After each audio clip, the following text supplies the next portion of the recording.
The lecture of numerical analysis 2। आज का हमारा टॉपिक है गॉसियन क्वाड्रेचर। अब से पहले हमने जितने भी मेथड्स देखे थे न्यूमेरिकल इंटीग्रेशन के लिए या न्यूमेरिकल क्वाड्रेचर के लिए, वो बेसिकली उनमें हमने देखा था कि हमारे पास ट्रोपेजॉइडल रूल क्या होता है, हमारे पास सिम्पसन रूल क्या होता है, और इन रूल्स को यूज़ करते हुए हमने कुछ एग्जांपल्स भी डिस्कस की थी। ये जो बेसिकली हमारे पास मेथड थे जो हमने प्रीवियसली देखे थे, ये सारे के सारे बेसिकली हमारे पास Newton Cotes formulas. Newton Cotes formula हमारे पास दो तरह के होते हैं, closed Newton coat formula and open Newton coat formula. Let's see हम उनकी जनरलाइज फॉर्म देखते हैं और फिर नेक्स्ट फर्दर हम देखेंगे कि हमने जो मेथड पढ़ना है गॉसियन क्वाड्रेचर, हमें वो पढ़ने की जरूरत क्यों पेश आई। So let's see. The first one is basically the closed Newton-Cotes formula. Suppose that आपके पास एक समेशन है, summation I equals to 0 to n ai f of xi, ठीक है, denotes the n plus 1 points closed Newton-Cotes formula. Mean कि आपने किसी भी function की इंटीग्रेशन को, जो कि हमारे पास उसकी लिमिट है a से लेकर b तक, आपने उसको अप्रोक्सीमेट करना था, तो उसकी अप्रोक्सीमेशन हमारे पास बेसिकली इस मिशन की फॉर्म के अंदर है कि इस मिशन को बेसिकली हम n+1 points close Newton coat formula कहेंगे, जिसमें हमारे पास जो x नॉट होगा वो एज a कंसीडर होगा, xn जो होगा वो एज b कंसीडर होगा, जो h हमारे पास इनके दरमियान कॉमन डिस्टेंस है इसके नोड्स के दरमियान वो होगा b-a/n। इसका हमारे पास जो जनरलाइज फार्मूला होगा, इसमें हमारे पास there exist some epsilon that belongs to the open interval a b such that कि ये जो इंटेग्रल है जिसको हमने अप्रोक्सीमेट करना था, integral from A to B F of x D of x is basically equals to this sum which is basically the approximation of that integral plus this the error formula. तो ये हमारे पास basically उसकी error bound होगी और ये हमारे पास उसका approximation होगी इस इंटेग्रल की। This formula is applicable when we have that n is an even number and f belongs to the c n+2 a b, means कि हमारे पास जो फंक्शन है उसके n+2 तक जो डेरिवेटिव है वो सारे के सारे इस इंटरवल ए बी के ऊपर कॉन्टिन्यूस हैं। इसी तरह हमारे पास अगर n हमारे पास एक ऑड नंबर है, उस सूरत में हमारे पास जो इंटेग्रल होगा a से b f of x d of x, इसकी जो अप्रोक्सीमेशन आ जाएगी that is basically equal to summation i equals to 0 to n a i f of x i, ठीक है।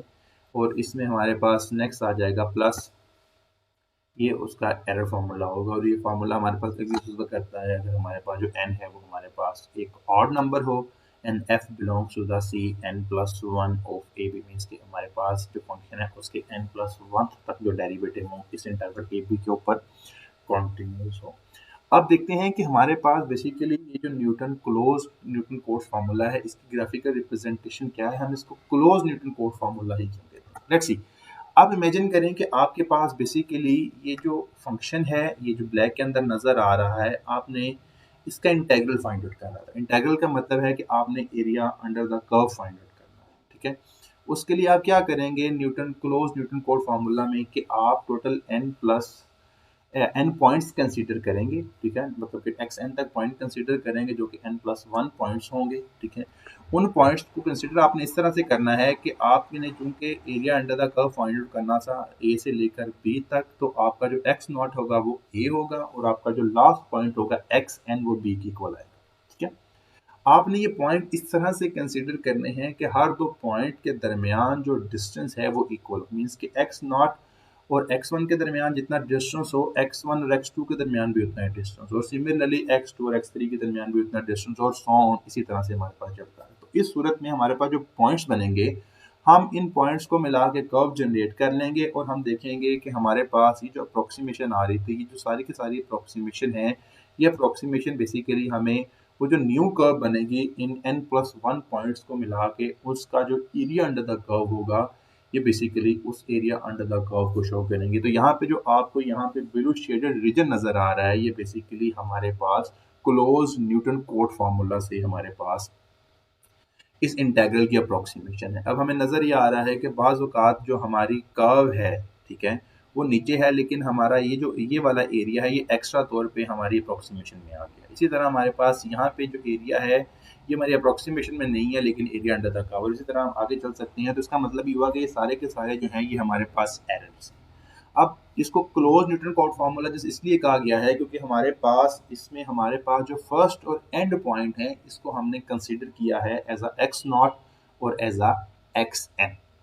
लेकिन दूसरी सूरत में हमारे पास फार्मूला है कि हमारे पास open Cote formula. Open Cote formula को हम देखेंगे कि उसमें हम एंड पॉइंट कंसीडर नहीं करेंगे, लेकिन उससे पहले हम चलते हैं कि हमने जो अभी तक फार्मूलाज देखे थे ट्रापेजॉइडल रूल या सिम्पसन रूल, वो बेसिकली यहाँ से क्लोज न्यूटन कोट फार्मूला की ही स्पेसिफिक वैल्यू के लिए हमारे पास आता है। फॉर एग्जांपल अगर मैं यहाँ पे n की वैल्यू 1 कंसीडर करूँ इस फार्मूला में, जो कि बेसिकली हमारे पास ऑड नंबर होगा, तो उस सूरत में हमारे पास ये वाला फार्मूला कंसीडर होगा जो कि n ऑड है। तो उस सूरत में हमारे पास जो फार्मूला बनेगा that is basically the trapezoidal rule. और ट्रापेजॉइडल रूल का फार्मूला हमें पता है कि the integral from x naught to x1 f of x d of x is basically equal to, ये हमारे पास ट्रापेजॉइडल रूल से उसकी अप्रोक्सीमेशन थी, और minus H cube over 12 F double prime of x i basically हमारे पास उसका error formula है। और इस सूरत में हमारे पास यहाँ पे जो एक्साई है वो बेसिकली हमारे पास x नॉट और x1 के इन बिटवीन लाई करेगा। इसी तरह अगर हम यहाँ पे n की वैल्यू 2 कंसीडर कर लें तो वहाँ पे जो होगा, क्योंकि हमारे पास जो n होगा वो इवन नंबर है, तो सूरत में हमारे पास जो फार्मूला इमर्ज होगा that is basically the Simpson rule. हमने पहले डिस्कस किया हुआ है।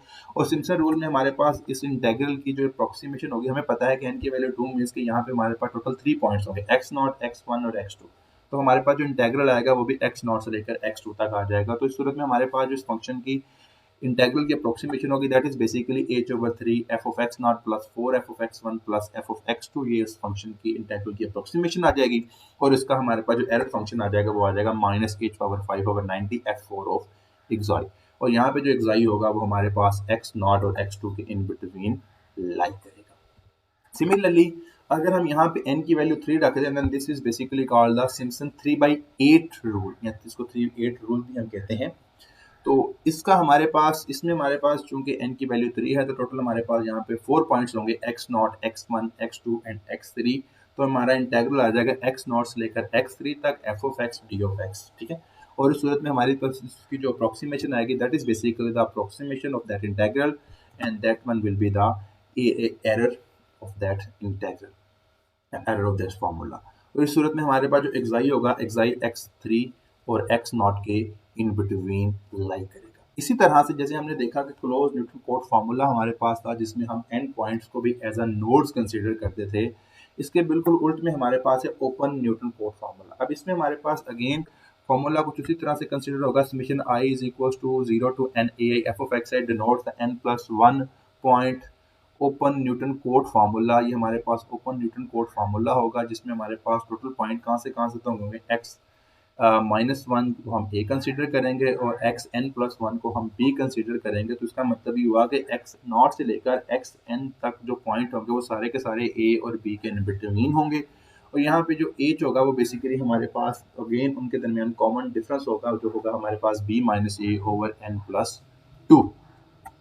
तो अब इसका हमारे पास जो जनरलाइज फार्मूला होगा वो होगा हमारे पास integral from a to b f of x d of x is basically equal to summation a I f of x। ये बेसिकली हमारे पास इस इंटीग्रल की अप्रोक्सीमेशन आ गई and that one will be the error of that function. और again यहाँ पे this formula is applicable when n is an even and f belongs to the c n+2 ab, means कि f के हमारे पास जो n+2 डेरिवेटिव है वो कॉन्टिन्यूअस। और सिमिलरली अगर हमारे पास n एक इवन ऑड नंबर आ जाए तो सूरत में हमारे पास ये जो इंटीग्रल है इसकी अप्रोक्सीमेशन आ जाएगी summation i is equal to 0 to n ai f of xi।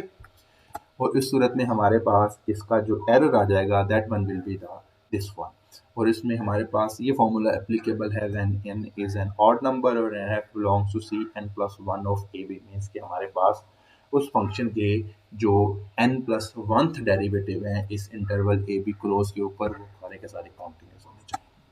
अब इसकी हमारे पास ग्राफिकल रिप्रेजेंटेशन अगर आप देखें तो हमारे पास अगेन जो एरिया है वो हमारे पास हमारे यह जो इंटीग्रल है ब्लैक में हमारे पास ये फंक्शन है, हमने इसका इंटीग्रल कैलकुलेट करना है, ठीक है। लेकिन हम इसको इंटीग्रल को कैलकुलेट करने के लिए जो टोटल पॉइंट्स कंसीडर करते हैं वो पॉइंट्स हमारे पास होंगे हम ए को हमारा x-1 कंसीडर करेंगे और इसी तरह जो b है उसको n+1 कंसीडर कर लेंगे, तो हमारे जो ओवरऑल पॉइंट कंसीडर होंगे जो कि x0 से लेकर xn तक होंगे वो बेसिकली इस a और b के इन बिटवीन ही होंगे, ठीक है। लेकिन अगेन सिनेरियो वही है कि आपने ये सारे के सारे पॉइंट्स कंसीडर करने हैं x0 से लेकर x1 तक, ठीक है, और साथ में आपने ये जो वाला पॉइंट x-1 और xn+1 भी कंसीडर करना है और आपने इसका area under the curve find out करना है। तो फ्रॉम ए टू बी हमारे पास जो एरिया अंडर द कर्व होगा वो ये वाला हमारे पास यू कैन से दैट कि जो बाय अप्रोक्सीमेशन आ जाएगा वो ये वाला हमारे पास ब्लू का शेडेड रीजन होगा, ठीक है। और अगेन हमें नज़र ये आ रहा है कि यहाँ पे बहुत सारे ऐसे एरियाज़ हैं जो कि एरिया अंडर द कर्व तो हैं लेकिन हमारे इस अप्रोक्सीमेशन में नहीं आ रहे, और बहुत सारे ऐसे एरियाज़ भी हैं जो कि एरिया अंडर द कर्व नहीं है, जो कि हमारे इंटेग्रल का पार्ट नहीं है लेकिन वो इस अप्रोक्सीमेशन में आ रहे हैं। तो ये सारे के सारे मिला के बेसिकली हमारे पास एज अ एरर काउंट। अब इसमें जैसे हमने देखा कि न्यूटन कोट फार्मूला में डिफरेंट वैल्यूज के लिए हमारे पास डिफरेंट फार्मूलाज आ रहे थे, मतलब एन की डिफरेंट वैल्यूज के लिए हमारे पास ट्रॉपिज़ॉइडल रूल, सिम्पसन रूल और 3/8 सिम्पसन रूल फार्मूलाज आ रहे थे। इसी तरह हमारे पास यहाँ पे एन की डिफरेंट वैल्यू के लिए ओपन न्यूटन कोट फार्मूला भी हमें डिफरेंट तरह के फार्मूला असाइन करता है। फॉर एग्जाम्पल अगर हम यहाँ पे एन की वैल्यू 0 कंसिडर करें तो हमारे पास जो इंटेग्रल होगा -1 से लेकर x1 तक, that one will be equals to 2h f of x naught, ये इसकी अप्रोक्सीमेशन आ जाएगी, और plus h cube over 3f double prime of x i basically हमारे पास उसका एरर होगा। और यहाँ पे जो एक्स है वो x-1 और x1 के इनपुट में लाई करेगा। इसी तरह अगर हम n की वैल्यू 1 रखें तो उस सूरत में हमारे पास जो इंटेग्रल आएगा वो आएगा -1 से लेकर x2 तक, और इस इंटेग्रल की जो अप्रोक्सीमेशन आ जाएगी वो आ जाएगी हमारे पास 3h/2 f of x not plus f of x1, ये इसकी अप्रोक्सीमेशन होगी, और इसका जो एरर फंक्शन आ जाएगा वो आ जाएगा 3h cube over 4f double prime of x i, और यहाँ पे जो एक्स आई होगा वो x-1 और x2 के इनपुट में लाई करेगा। और सिमिलरली अगर हम यहाँ पे n की वैल्यू 2 रख दें तो इस सूरत में हमारे पास जो इंटेग्रल आएगा वो आएगा -1 से x-1 से लेकर x3 तक, और उस सूरत में हमारे पास इसकी जो अप्रोक्सीमेशन बनेगी वो बनेगी दिस वन, और इसका जो एरर फार्मूला बनेगा that one will be 14h⁴/45 f4 of x i, और यहाँ पे जो एक्स आई होगा वो बेसिकली हमारे पास x-1 और x3 के इनपुट में लाई करेगा। अब ये तो बेसिकली हमारे पास ओपन कोट फार्मूला और क्लोज कोट फार्मूला थे, और हमने जनरलाइज फार्मूलाज देखे और हमने देखे कि डिफरेंट वैल्यूज के लिए ये फार्मूलाज कौन कौन से फार्मूला असाइन करते हैं, और सिमिलरली हमारे पास इनकी ग्राफिकल रिप्रेजेंटेशन क्या है। नेक्स्ट हमारे पास ये है कि जब ये फार्मूलाज हमारे पास गिवन थे then why we need of another method, कि हमें किसी और मेथड की जो कि हम बेसिकली हमारा गॉसियन क्वाड्रेचर है हमें उसकी जरूरत क्यों पड़ रही है, हम वो क्यों डिस्कस करना चाह रहे हैं। आप जरा गौर से देखिएगा कि आप इमेजिन करें कि आपके पास जब आप ट्रॉपिज़ॉइडल रूल को डिस्कस करते हैं तो ट्रॉपिज़ॉइडल रूल में आपके पास जस्ट 2 पॉइंट्स होते हैं x0 और x1। तो उस सूरत में हमारी जो कर्व होगी ये आपका फंक्शन f of x वो इस तरह का बन सकता है, या f of x आपके पास इस तरह का बन सकता है। अगर f of x आपके पास इस तरह का है तो आप जो 2 पॉइंट कंसीडर करेंगे x1 और x2, या आप करेंगे a और b, तो ये 2 पॉइंट होंगे, और आप इन दोनों पॉइंट्स को मिलाने वाली स्ट्रेट लाइन के अंडर जो एरिया होगा उसको एज अप्रोक्सीमेशन कंसीडर करेंगे, तो आपको नजर ये आ रहा है कि ये वाला जो शेडेड रीजन है ये एरिया हमारी अप्रोक्सीमेशन है, लेकिन ये वाला जो एरिया है जो कि शेडेड नहीं है लेकिन एरिया अंडर द कर्व है, ये हमारे इंटेग्रल में तो था लेकिन अप्रोक्सीमेशन में नहीं आ रहा, तो इसका मतलब है ये इतना सारा हमारे पास एरर है। सिमिलरली अगर हम सेकंड केस की तरफ चलें तो हमारे पास नजर ये आ रहा है कि यहाँ पे हमारे पास ये कर्व है ब्लू में, ठीक है। तो जब हमने इन दोनों पॉइंट्स को, इसके एंड पॉइंट्स को मिला के स्ट्रेट लाइन ड्रॉ की तो हमारे पास ये जो शेडेड रीजन है ये शेडेड रीजन बेसिकली हमारी अप्रोक्सीमेशन है बाय ट्रॉपिज़ॉइडल रूल। लेकिन अब जरा गौर से देखें कि ये वाला जो एरिया है जो हमारी ब्लू कर्व से ऊपर है ये हमारी अप्रोक्सीमेशन में तो आ रहा है, लेकिन ये वाला जो एरिया है ये एरिया अंडर द कर्व नहीं है, मतलब ये हमारे इंटेग्रल का पार्ट नहीं है। तो इसका मतलब ये हुआ कि ये वाला जो एरिया है ये भी बेसिकली हमारे पास एज अ एरर ही काउंट होगा। और दूसरी सूरत में अगर हम सिम्पसन रूल की बात करें तो सिम्पसन रूल में हमें पता है कि हम 3 पॉइंट्स कंसीडर करते हैं, ठीक है, x0, x1 और x2। तो सूरत में अगर आप देखें कि हमारे पास अगर इस तरह का बन जाए कर्व, ठीक है, तो या सिम्पसन रूल की हम ना भी बात करें, हम यहाँ पे ट्रॉपिज़ॉइडल रूल की बात करें तो हमारे पास अगर हमारे पास ये कर्व हो तो सूरत में आप देखें कि हमारे पास ये 2 पॉइंट्स हैं, ठीक है, ये 2 पॉइंट्स हैं, हमने इन दोनों पॉइंट्स को मिलाने वाली स्ट्रेट लाइन ड्रॉ की, तो इसका जो ये जो शेडेड रीजन है ये बेसिकली हमारे पास अप्रोक्सीमेशन है। तो सूरत में आप देखें कि ये वाला जो पार्ट था जो कि शेडेड नहीं है और एरिया अंडर द कर्व है, ये इंटेग्रल का पार्ट तो था लेकिन हमारी अप्रोक्सीमेशन में नहीं आ रहा, उसका मतलब है ये भी एरर काउंट होगा। और यहाँ पे देखें ये वाला जो पार्ट है ये हमारे पास एरिया अंडर द कर्व नहीं था, हमारे इंटेग्रल का पार्ट नहीं था, लेकिन हमारे अप्रोक्सीमेशन में आ रहा, तो ये भी एज हमारे पास एरर काउंट होगा। अब इससे बचने के लिए हम क्या कर सकते हैं? इससे बचने के लिए हम ये कर सकते हैं कि हमारे पास हम एंड पॉइंट्स को कंसीडर ही ना करें। एंड पॉइंट को कंसीडर हम इसलिए ना करें कि हम यहाँ पे इंटेग्रल कंसीडर करें x1 से लेकर x2 तक, ठीक है, और जो a और b हैं उनको हम वैसे ही बाहर से निकाल दें, हम उनके इन बिटवीन पॉइंट कंसीडर कर लें x1 और x2।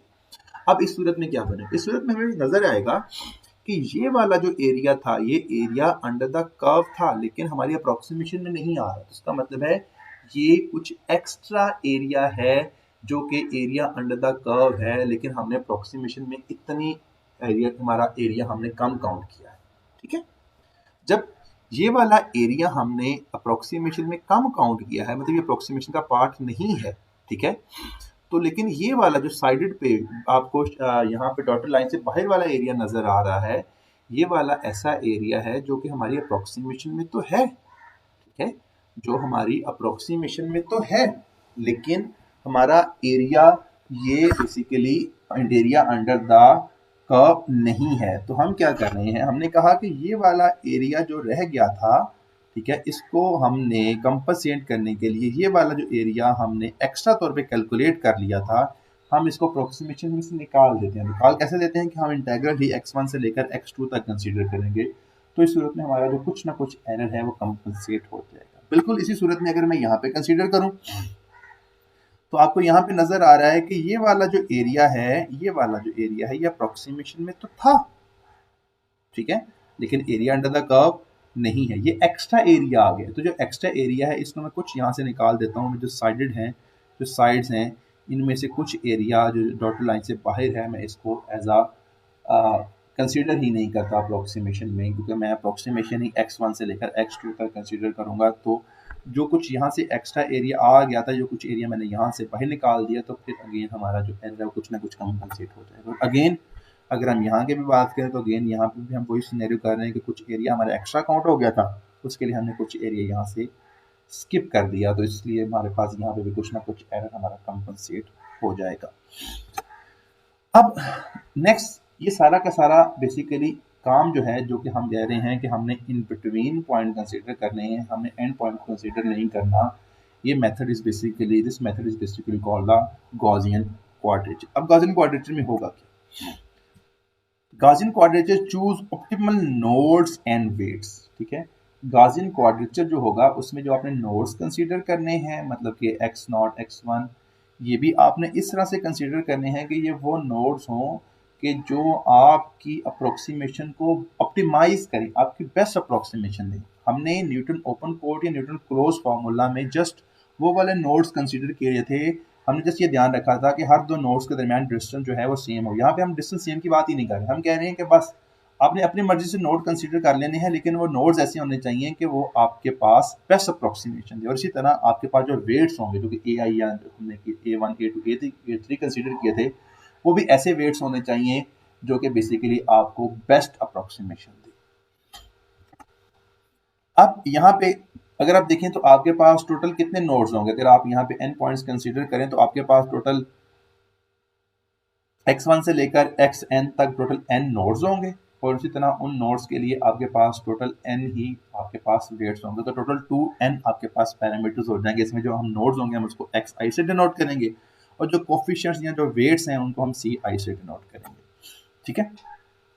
अब जरा हमारे पास जरा देखिएगा कि हमारे पास ये 2n पैरामीटर्स है ना, हम इन 2n पैरामीटर को कहाँ से एक्सट्रैक्ट कर सकते हैं? We aim for exact integration of polynomial of degree up to 2n-1।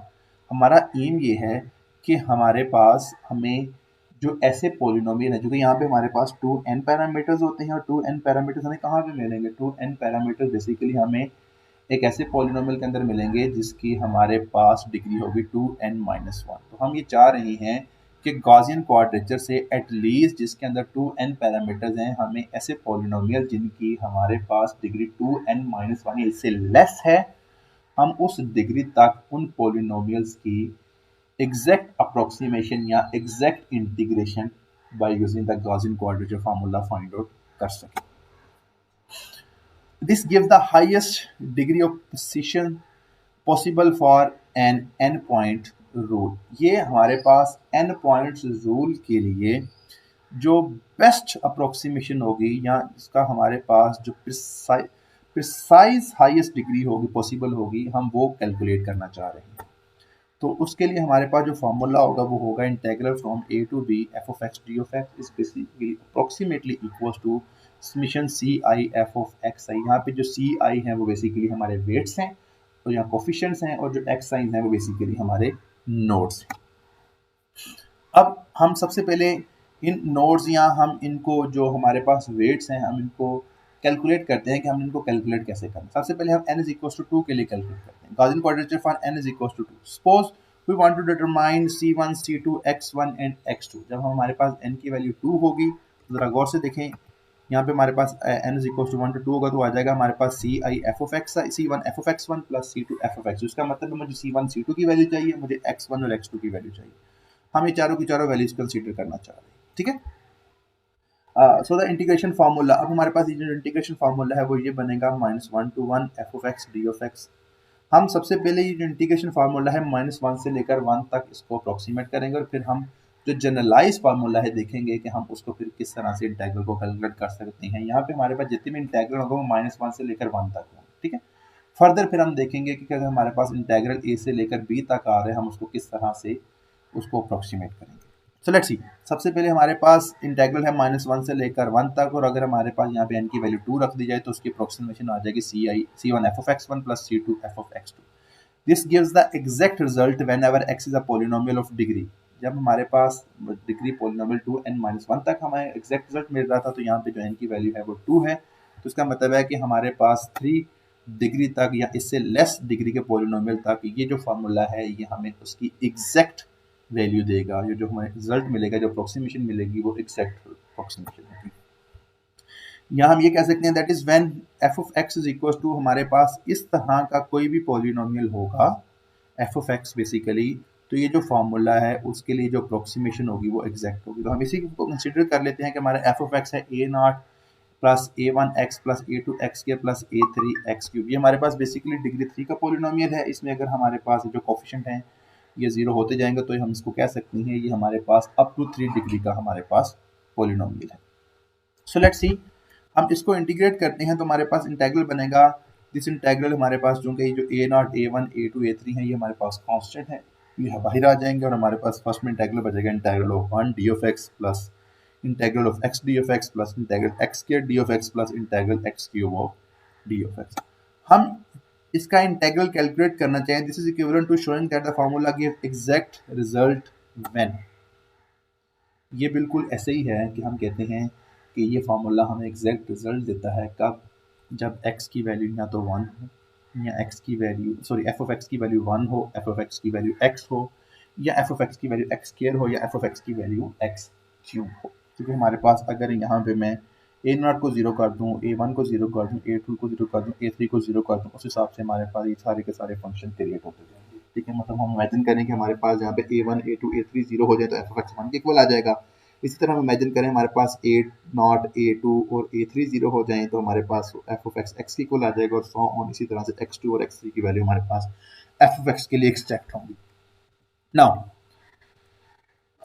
अब hints we need c1 c2 x1 and x2, हमें ये चारों की चारों वैल्यूज चाहिए। सो दैट हम क्या करेंगे, हम यहाँ से इसको कैलकुलेट करते हैं लाइक दिस वन, ठीक है।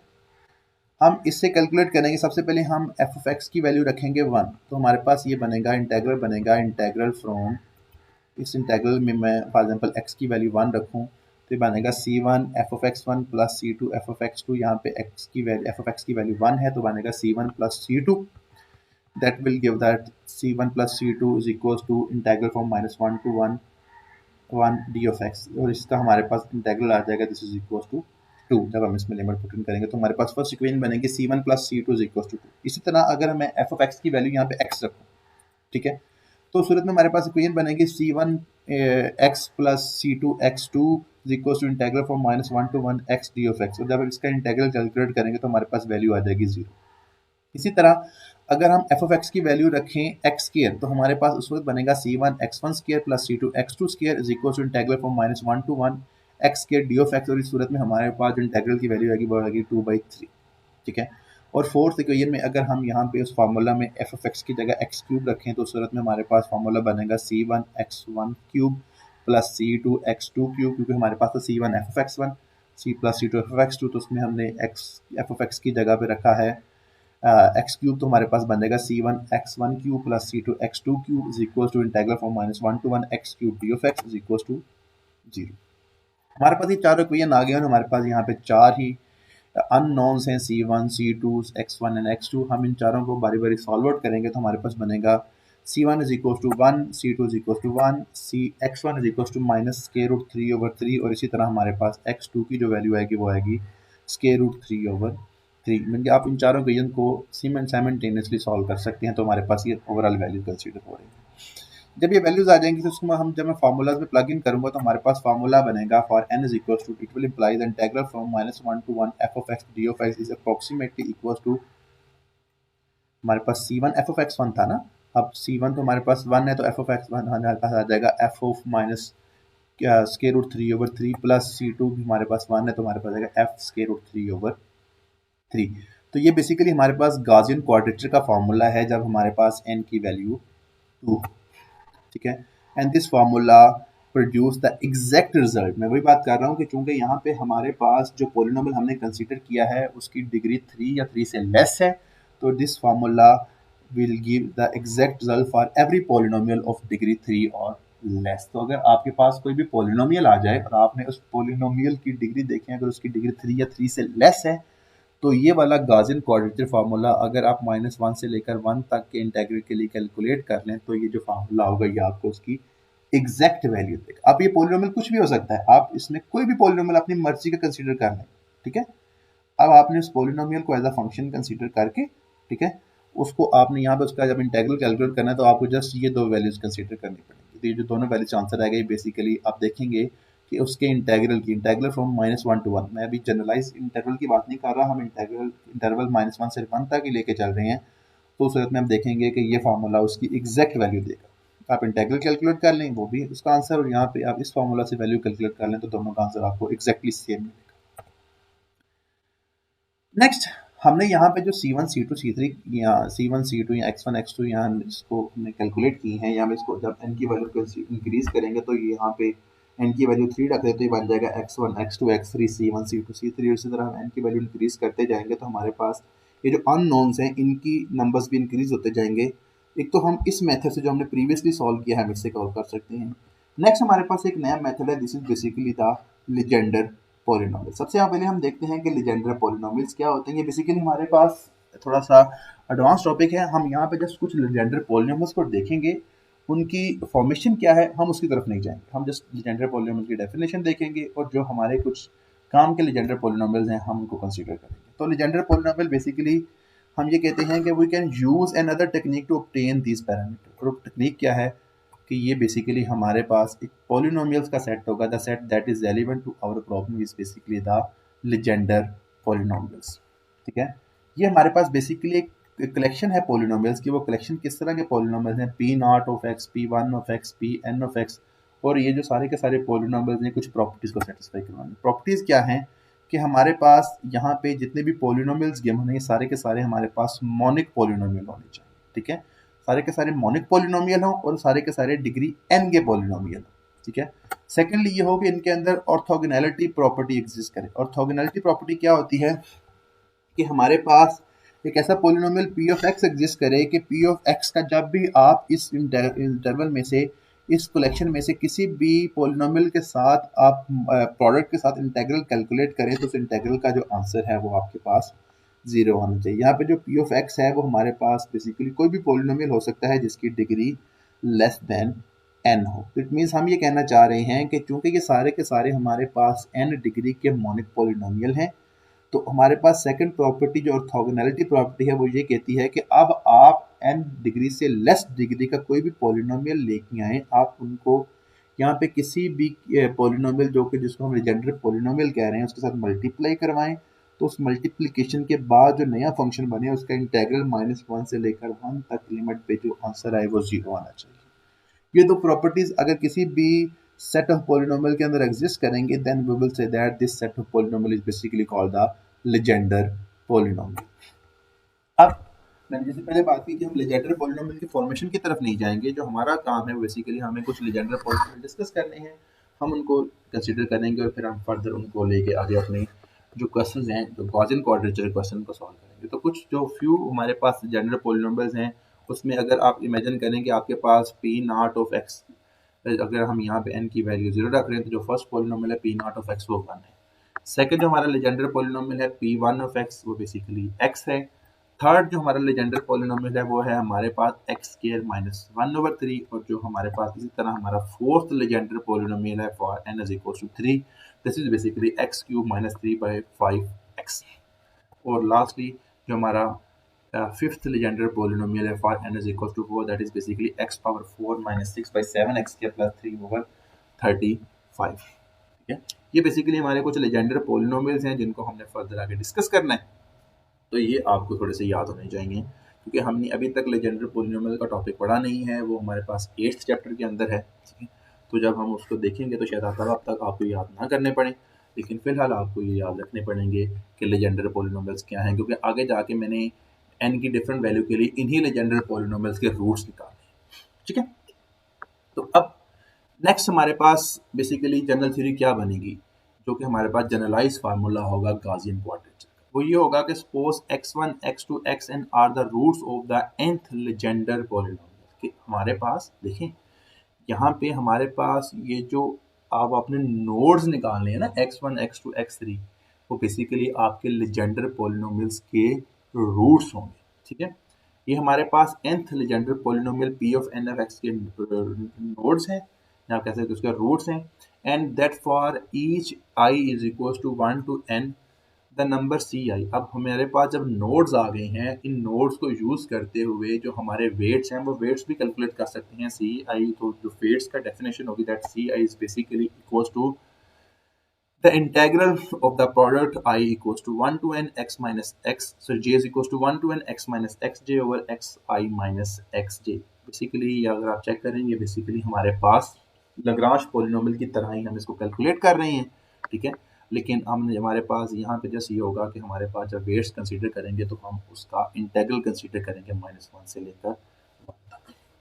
तो हमारे पास क्या होगा, लेजेंडर पॉलिनोमियल से हमारे पास उसके नोड्स आ जाएंगे, उस नोड को यूज करते हुए हम यहाँ से उसके वेट्स फाइंड आउट कर लेंगे। तो जब हमारे पास ये नोड्स और वेट आ जाएंगे तो हमारे पास टोटल यहाँ पे अगर n नोड्स हैं तो यहाँ से n ही वेट्स आ जाएंगे, तो टोटल हमारे पास 2n पैरामीटर्स हो जाएंगे। तो अब हमारे पास if p of x is any polynomial of degree less than 2n, ठीक है, तो उस सूरत में हमारे पास उसका जो फॉर्मूला बनेगा इंटेग्रल का, that integral from -1 to 1 p of x d of x। यहाँ पे जो p of x है बेसिकली हमारे पास पॉलिनोमियल है of degree less than 2n। इसका फॉर्मूला बनेगा हमारे पास summation i to n ci p of xi। यहाँ पे जो ci हैं वो वेट्स हैं जो हमें इस फार्मूला से कैलकुलेट करने हैं, और जो x साइज है वो बेसिकली हमारे पास रूट्स हैं nth लेजेंडर पॉलिनोमियल के।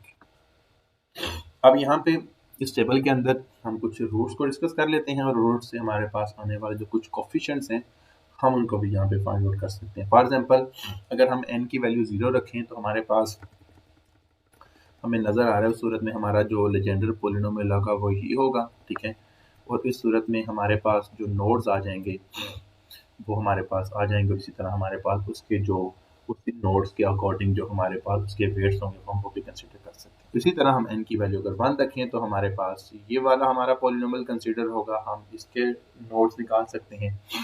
ठीक है, और उस नोड को यूज करते हुए हम उसके आगे वेट्स निकाल सकते हैं। इसी तरह अगर हम n की वैल्यू 2 रखें, ठीक है, तो हमारे पास ये वाला लेजेंडर पॉलिनोमियल कंसीडर होगा। इस लेजेंडर पॉलिनोमियल को यूज करते हुए अगर हमने इसके जो रूट्स निकाले हैं वो ये रूट्स आ जाएंगे, मतलब इसका रूट आएगा 0.577, इसी तरह उसका दूसरा रूट आ जाएगा -0.577350269 और इन्हीं नोड्स या इन्हीं रूट्स को यूज करते हुए अगर मैं इस फार्मूला में पुट इन करूं तो इस फार्मूला से हमारे पास इसके जो वेट्स आ जाएंगे फर्स्ट और सेकंड वेट वो ही है। इसी तरह हमारे पास n इज इक्वल टू 3 के लिए जो लेजेंडर पॉलिनोमियल है हम उसको यूज़ करें तो उसके हमारे पास रूट्स आ जाएंगे, 3 रूट्स होंगे, और उस 3 रूट से जब हम उसके वेट्स निकालेंगे तो ये हमारे पास उसके पॉसिबल वेट्स होंगे। इसी तरह हमारे पास n इज इक्वल टू 4 के लिए जो हमारे पास लेजेंडर पॉलिनोमियल हमने लिखा है हम उसके रूट्स निकालें, रूट्स निकालना हमें आते हैं, हम उसके रूट्स निकालें तो उसके रूट्स हमारे पास ये आ जाएंगे, और उन रूट्स की मदद से अगर हम वेट्स निकालना चाहें तो उसके वेट्स C1 C2 C3 और C4 हमारे पास ये वेट्स होंगे।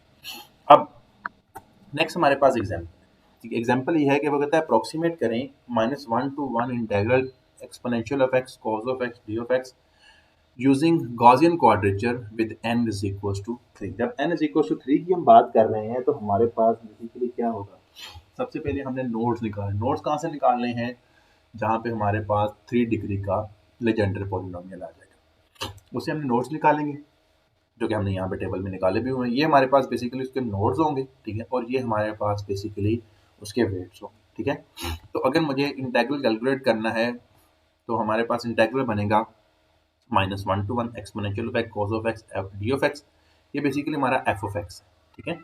तो हमारे पास क्या बनेगा, फार्मूला बनेगा हमारे पास formula C1 f of x 1 plus C2 f of x 2 plus C3 f of x 3।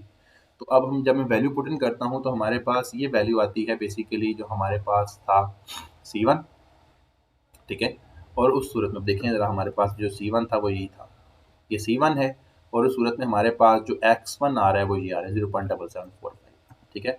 हम यहाँ पे इस फार्मूला में x की जगह पे इसका x1 पुट करेंगे तो ये हमारे पास C1 है, ये हमारे पास आ गया f ऑफ x, ठीक है। इसी तरह हमारे पास आ जाएगा प्लस C2, ये C2 है, और C2 के अकॉर्डिंग जो हमारे पास x2 की वैल्यू आ रही थी, आप जरा गौर से देखिएगा वो हमारे पास वैल्यू आ रही थी 0, ठीक है, तो x2 हमारे पास 0 हो जाएगा, ठीक है। और इसी तरह हमारे पास ये C3 है, और ये हमारे पास आगे हमारे पास आ जाएगा f ऑफ x3, हम एफ ऑफ एक्स3 की वैल्यू पुट इन करेंगे, हम इनको आपस में कैलकुलेट करके करते हैं तो हमारे पास जो आंसर आता है this is approximately equal to 1.933904, ये बेसिकली हमारे पास इसकी अप्रोक्सीमेशन। अब ज़रा गौर से देखें कि ये तो हमारे पास एक फार्मूला था exponential of x cos of x, हम इसका डायरेक्टली इंटीग्रल भी कैलकुलेट कर सकते हैं 1 से लेकर -1 तक, तो हमारे पास इसकी जो ट्रूथ वैल्यू आ रही थी वो आ रही थी 1.933414। अब हमें नज़र ये आ रहा है कि हमारी अप्रोक्सीमेशन में और जो हमारी यहाँ पे ट्रू वैल्यू है वो पॉइंट्स के बाद 3 डिजिट्स तक बिल्कुल सेम आ रही है, ठीक है। अगर हम इसको भी थोड़ा सा अप्रोक्सीमेट कर लें तो इवन तो हमारे पास 4 डिजिट तक सेम आ रही है, तो इसका मतलब ये हुआ कि हमारे पास जो एरर आएगा वो बहुत कम आएगा, जो हमारे पास पॉसिबल एरर है, एब्सोल्यूट एरर है, that is basically less than 3.2 multiply by 10 to raise power -5, means कि हमारे पास जो एरर आएगा वो आएगा 0.00032, गॉट इट। तो ये हमारे पास इतना स्मॉलेस्ट एरर आ रहा है bye using the Gaussian quadrature formula. Next हमने जैसे मैंने पहले बात की थी कि अभी तक हमने जितने भी इंटेग्रल कैलकुलेट किए हैं वो सारे के सारे इंटेग्रल बेसिकली -1 से लेकर 1 तक के इंटेग्रल थे, जिसमें हमारे पास इंटेग्रल की लिमिट -1 से लेकर 1 तक थी। लेकिन अगर हमारे पास ये जो इंटेग्रल है ये जनरलाइज इंटेग्रल आ जाए, मतलब कि हमारे पास जो लिमिट है वो किसी भी a से लेकर b तक आ जाए, तब हमने इसको किस तरह से कैलकुलेट करना है। तो उसके लिए सबसे पहले हमारा जो जनरलाइज इंटेग्रल होगा हमें इसको -1 से लेकर 1 तक इंटेग्रल के अंदर कन्वर्ट करना पड़ेगा, और जब हम -1 से लेकर 1 तक इंटेग्रल पे कन्वर्ट कर देंगे तो उसके बाद हम इसको गॉसियन क्वाड्रेचर का फॉर्मूला ही अप्लाई करेंगे। तो लेट्स सी, हमें कहा जाता है कि integral a to b f of x d of x over an arbitrary interval a b can be transform into an integral over the interval -1 to लेकर 1 तक। हम इस इंटीग्रल के इस इंटीग्रल को इस इंटरवल से इस इंटरवल के अंदर कन्वर्ट कर सकते हैं। किस तरह कन्वर्ट कर सकते हैं, उसके लिए हमें basically change of variable use करना पड़ेगा। चेंज ऑफ वेरिएबल किस तरह से, हम उसके लिए एक फिगर देखेंगे। फॉर एग्जांपल आप इमेजिन करें कि आपने इंटीग्रल कैलकुलेट करना था किसी भी फंक्शन का a से लेकर b तक, ठीक है, ठीक है। अब आपको सबसे पहले क्या करना पड़ेगा, अब आपको इस इंटीग्रल को कन्वर्ट करना पड़ेगा a से लेकर b तक से -1 से लेकर 1 तक, ठीक है। आप इसके लिए एक लाइन कैलकुलेट कर लेते हैं, वैसी लाइन है कि जो कि हमारे पास a पे वैल्यू दे देती है -1 और b पे वैल्यू दे देती है 1, तो 2 पॉइंट आ जाएंगे a-1 b1। आप इन दोनों पॉइंट्स को यूज करते हुए अगर 2 पॉइंट स्लो फार्मूला अप्लाई करते हैं तो हमारे पास ये जो लाइन सेगमेंट है इसकी इक्वेशन हमारे पास बाय द फार्मूला आ जाएगी y-1 is equal to m x minus x1। अब उस फार्मूला में पुट इन करेंगे तो हमारे पास वहाँ से जो t यहाँ पे जो हमारे पास जो रेंज है वो t की फॉर्म के अंदर है और जो डोमेन है वो x की फॉर्म के अंदर है, तो ये बात आपने याद रखनी है, ठीक है। मतलब हमारे पास जो पॉइंट्स बनेंगे वो बनेंगे x1 t1 x2 t2, इस तरह के फॉर्म के अंदर बनेंगे, ठीक है। तो अब हमारे पास उस सूरत में हमारे पास जो t का आंसर आएगा, t इज बेसिकली, थोड़ा सा सिंप्लीफाई करें तो बाय यूजिंग दैट इक्वेशन जो कि बेसिकली सिल्वाइन की इक्वेशन होगी, यहाँ से हमारे पास t की वैल्यू आ जाएगी 2x minus a minus b over b minus, ठीक है। यहाँ से हमारे पास t की वैल्यू ये आ रही है, अगर यहाँ से आप x की वैल्यू कैलकुलेट करना चाहे तो आपके पास x आ जाएगा, this is possible if and only if x is equal to 1/2 b minus a t plus a plus b। अब जरा गौर से देखिएगा, यहाँ पे हमारे पास जो x था वो a से लेकर b तक था, हमने इस a से b तक को t के अंदर कन्वर्ट कर दिया है। अगर हम x की जगह ये वाली वैल्यू पुट इन कर दें तो यहाँ पे जो t है वो -1 से लेकर 1 तक, इसका मतलब ये हुआ कि अगर हम फंक्शन में जहाँ जहाँ पे x है वहाँ पे x की जगह पे ये वाली इक्वेशन पुट इन कर दें 1/2 b minus a t plus a plus b, तो यहाँ पे जो x वेरिएबल है वो t के अंदर कन्वर्ट हो जाएगा और t की जो हमारे पास वेरिएशन है वो -1 से लेकर 1 तक है, तो इसका मतलब है इंटेग्रल की जो लिमिट हो जाएगी वो -1 से लेकर 1 तक हो जाएगी। हम इसकी एग्जांपल देखते हैं, तो इससे हमें इम्प्लाई होगा कि integral from a to b f of x d of x is basically equal to integral from -1 to 1 f of, अब x की जगह आपने क्या पुट करना है, x की जगह आपने ये वाली वैल्यू पुट करनी है, कौन सी वाली, ये वाली 1/2 b minus a t plus a plus b, तो इसका मतलब है कि हमारे पास बन जाएगा integral from -1 to 1 f of b minus a t plus b plus a over 2, ठीक है। और यहाँ पे हमारे पास आ जाएगा जो हमारे पास d of x था, जब हम इसकी दोनों साइड पे इसका इंटेग्रल कैलकुलेट करेंगे तो d of x आ जाएगा 1/2 b minus a t of t, और ये वाला इसका जो डेरिवेटिव हो जाएगा वो 0 हो जाएगा। तो इसका मतलब है ये बन जाएगा हमारे पास कि अगर मुझे ये वाला इंटेग्रल कैलकुलेट करना है over the interval a b, उसके लिए मुझे बेसिकली ये वाला इंटेग्रल कैलकुलेट करना पड़ेगा -1 से लेकर 1 तक, और इस इंटेग्रल को कैलकुलेट करने के लिए मुझे गॉसियन क्वाड्रेचर का फॉर्मूला यूज करना है। सो लेट्स सी, हम एक एग्जांपल करते हैं। एग्जांपल है हमारे पास, कंसीडर द इंटेग्रल, हमारे पास इंटेग्रल है -1 से लेकर 1 से लेकर 3 तक x cube x power 6 minus x के sine 2x d of x, हमें इसको कैलकुलेट करना है। और जब हमने इसकी जो एग्जैक्ट वैल्यू निकाली, इसकी एग्जैक्ट वैल्यू आ रही है हमारे पास 3.317.3442466, ये हमारे पास इसकी एग्जैक्ट वैल्यू है। वो कहता है कि आपने इसको अप्रोक्सीमेट करना है bye using the Gaussian quadrature. सबसे पहले हमें क्या करना पड़ेगा, ये जो इंटेग्रल है हमारे पास 1 से लेकर 3 तक है, हमें इसको कन्वर्ट करना पड़ेगा कहाँ से कहाँ तक, -1 से लेकर 1 तक। Use Gaussian quadrature formula to approximate the integral for, सबसे पहले वो कहते हैं n इज इक्वल टू 2 के लिए इसको अप्रोक्सीमेट करें, और फिर इज इक्वल टू इसको n इज इक्वल टू 3 के लिए इसको अप्रोक्सीमेट, ठीक है। तो हम बारी बारी इसको दोनों वैल्यूज के लिए अप्रोक्सीमेट करें। सबसे पहले हियर हमारे पास गिवन ये है कि यहाँ पे जो a की वैल्यू है वो हमारे पास 1 है और यहाँ पे जो b की वैल्यू है वो 3 है, और हमारे पास फार्मूला था x equal to 1/2 b minus a t plus a plus b। तो अगर हम इस फार्मूला में वैल्यू पुट इन करते हैं तो जो हमारे पास x का आंसर आता है वो आता है t प्लस 2।